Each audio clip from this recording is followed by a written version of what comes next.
Assalamualaikum warahmatullahi wabarakatuh. Yang terhormat Bapak Hervin Yoki Pradikta MHI, selaku dosen pengampu mata kuliah Filsafat Hukum Islam. Sebelumnya izin memperkenalkan diri.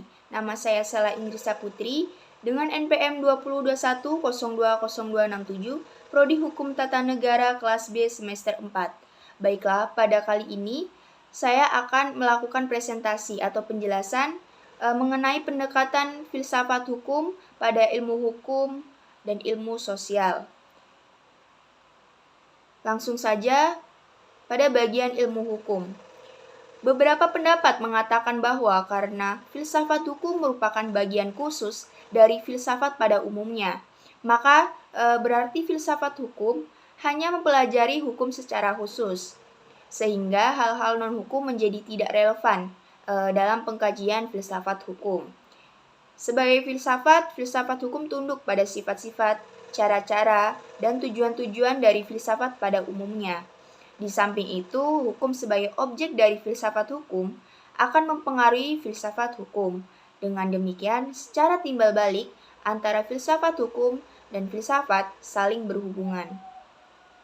Secara sederhana dapat dikatakan bahwa filsafat hukum dan cabang filsafat yaitu filsafat tingkah laku atau etika yang mempelajari hakikat hukum. Dengan kata lain, filsafat hukum adalah ilmu yang mempelajari hukum secara filosofis. Jadi, objek hukum adalah hukum, dan objek tersebut dikaji secara mendalam sampai kepada inti atau dasarnya, yaitu disebut hakikat. Adapun menurut Purnadi Purbacaraka dan Sujono Sukanto, hukum dapat diartikan sebagai yang pertama, ilmu pengetahuan, yakni pengetahuan yang tersusun secara sistematis atas dasar kekuatan pemikiran. Yang kedua, disiplin, yakni suatu sistem ajaran tentang kenyataan atau gejala-gejala yang dihadapi. Yang ketiga, norma, yakni pedoman atau patokan sikap tindak, perilakuan yang pantas atau diharapkan. 4. Tata hukum, yaitu struktur atau proses perangkat norma hukum yang berlaku pada suatu waktu atau tempat tertentu secara berbentuk tertulis. Yang kelima, petugas, yakni pribadi-pribadi yang merupakan kalangan yang berhubungan erat dengan penegakan hukum.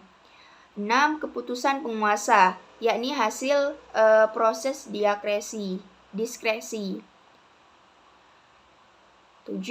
Proses pemerintahan, yakni proses hubungan timbal balik antara unsur-unsur pokok dan sistem kenegaraan. Kemudian yang ke-8, sikap tindak ajek atau perilakuan yang teratur, yakni berperilaku yang diulang-ulang dengan cara yang sama, yang bertujuan untuk mencapai kedamaian.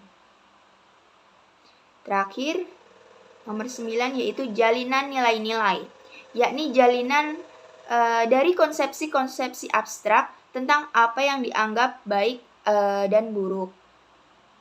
Selanjutnya mengenai ilmu filsafat sosial. Filsafat sosial merupakan cabang filsafat yang mempelajari persoalan kemasyarakatan secara kritis, radikal, dan komprehensif. Sejak Plato dan Aristoteles, kajian terhadap persoalan-persoalan kemasyarakatan sudah menjadi objek penelitian.